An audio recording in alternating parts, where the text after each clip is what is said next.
Hello. Today, I would like to address the inner child's and fear. One important wisdom quote, which I'm not quoting right now, but I have the general gist of it, is from Marianne Williamson, who is a teacher of A Course in Miracles. She basically says, you come as love, but you learn fear. So your life purpose is to return to love. Or, as Rumi said, something about um, dissolving all the barriers to love. So, the inner child, of course, is for me the perfect place to start about unlearning fears. Because the childhood wound generates fear. When you think about it, when you were abandoned, rejected, ignored when you were very young, you felt very alone. So the impression is, and the belief that forms, I am alone. So if you're alone in the world that you are conscious of, aware of, being so young, vulnerable, and unconnected, being alone, wouldn't it naturally create fear? So that's where it starts. The first childhood wound when you experience being alone. Another impression or belief that you acquire then is the universe or the world in which you're in is not a friendly place. You didn't dwell in a place that welcomed you, cared for you, comforted you. So, in those significant moments of being wounded, you experience the opposite of what you needed. You needed care, protection, a sense that someone was there, had your back. But instead, you had the opposite impression. And then would you not feel afraid? Because being alone, you took responsibility. You were the only one there. So you had to make up how you were going to survive, or the trauma parts did. So in the psychology of the subconscious, trauma parts are created to help you survive. And they've done their job well because you're here listening to me. You have survived, however old you are. And if you are basically on a survival script, you have not healed those wounds, and therefore these beliefs and patterns from the childhood wounds run your script. It's amazing the number of scripts, the number of beliefs you run as a result of your early experience in childhood. When your parent, the significant caretaker, usually the mother, wasn't there when you needed her.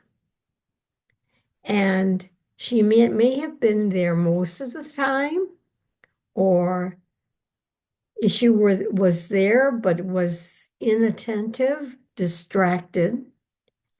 You still did not get what you needed. A strong sense that you were cared for. Your needs were seen and fulfilled for the most part. So now, there you are trying to do the job with trauma parts. And because the trauma parts were created so young, They had very limited experience, and therefore, the kind of beliefs and strategies they created did not connect with any kind of greater wisdom or experiences that would help you thrive in the world. So, this is one way of looking at how you can return to um, dissolving barriers to love or unlearning your fears, as Marianne Williamson said. Heal the inner child. And as I have said elsewhere in these videos, the best way I know how to heal the inner child is through the subconscious. I remind you again, I am so impressed because I did an exercise this morning in a wonderful group where I was in a process of connecting a particular belief and what I associated with. And what I learned at the end, that it was a similar process of connecting to the inner child, the young child who felt lost and confused when one, my mother, when I was born and looked into her eyes, as much as she cared for me, she was depressed because of her life circumstances, which I learned later on. Because as a teenager, in a family of 9, being one of the older ones, she was sent back to Japan to an aunt who didn't have children. And my mother went to sewing school to learn to be a seamstress to make a living. As a teenager there, she met a person who was the love of her life. Then, when her older sister got married, she was called back to the family to take care of her younger siblings. She knew that this man was the love of her life, but duty called, and she was programmed to respond to family duty, and she went back to be the caretaker of her younger siblings. Imagine what it did. She was so stoic, like many Japanese are, like I grew up. So she may have had some anger, some, a lot of anger for having to leave. And it meant a goodbye forever kind of thing, although eventually she did connect with him. He must have told her then that although he'll probably get married, he would never have children as a reflection of his bond to her. And that is possibly what she hung on, but he was not there to live with, to have a family with. So she withdrew, suppressing her anger, and withdrew. And this is a mother to whom I was born. So my mother was not there emotionally, and that was very wounding. Not to mention my twin sisters being born 2 years and 3 months after me. What a drastic change. And threw me in the state of being lost and confused.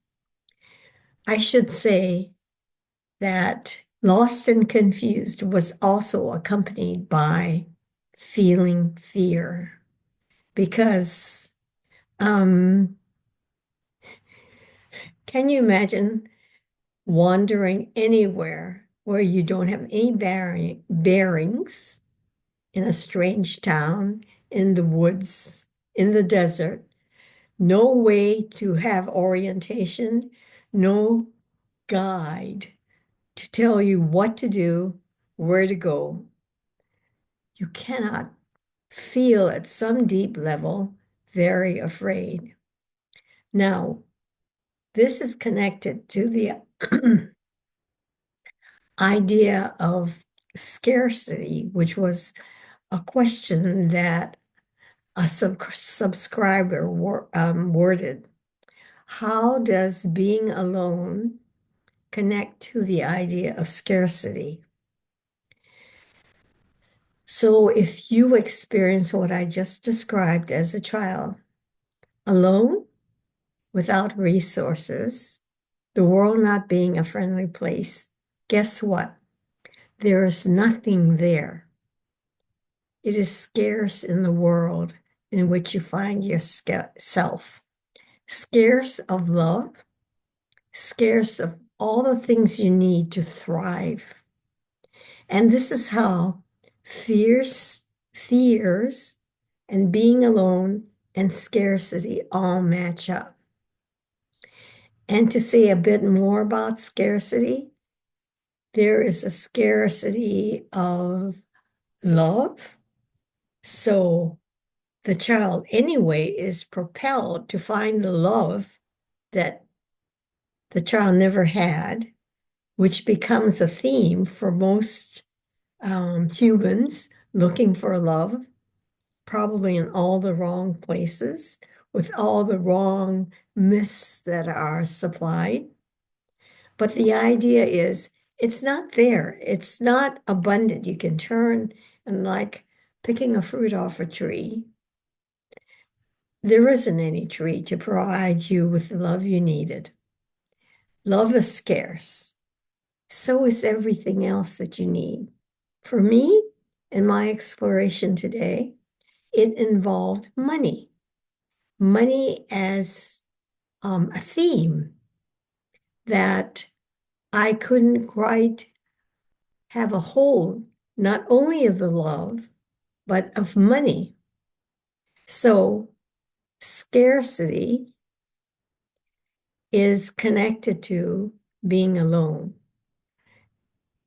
because all you know are your limited resources and not the abundance of support, of love being such a presence, and you're connected to it like a good, steady parent would have given you. So it leaves you in a place of a subconscious belief. Not only are you not deserving, not worthy, but there's a scarcity of true love in the world. And therefore, there's a scarcity of abundance in the world. So that's how scarcity mentality is huge. It's an important belief to heal in its various manifestation, depending on what is primarily up for you. If resources are scarce, if money is scarce, opportunity is scarce, time is scarce, there is an inner child belief that you don't deserve, and the world doesn't supply this abundance of what you need. And therefore, being alone and having everything you need scarce leaves you in fear, desperation, even feeling even more abandoned by God. That's where I got to in one of my process this morning. I felt like I was dropped to this life and abandoned, where there was no love, no forever kind of love, no abundance, nothing provided, everything was scarce, especially at this particular context. Money was scarce. It wasn't mine, just as love wasn't mine.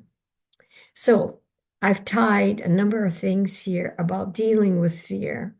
The best way I know how to deal with fears is to do the inner child work with the subconscious to heal the origin of your learning about fears. So you can treat the pain, the experience, and to have the superconscious release, to do the change necessary in your subconscious so that you no longer have that in creating the adult script. So you can change the adult script. So that's one thing. On a practical level, fears are your imagined outcomes in the future that because of what happened in the past, you imagine when fear comes up, something horrible, the worst case scenario is right there. You don't know it because fear has this kind of alarm system and just stops you in your track. But if in any instance, you do what I suggested with anger, you accept it, look at it, ask for its message, and you realize that it isn't alarmed of an imagined outcome, but the outcome is not real. That gives you a different place. You're responding to your emotion rather than reacting out your emotion. So that's my piece of the inner child and fears. Any questions, put them in the comment box, and any elaboration you need, please let me know. I am so thrilled to interact with you through these videos. Thank you.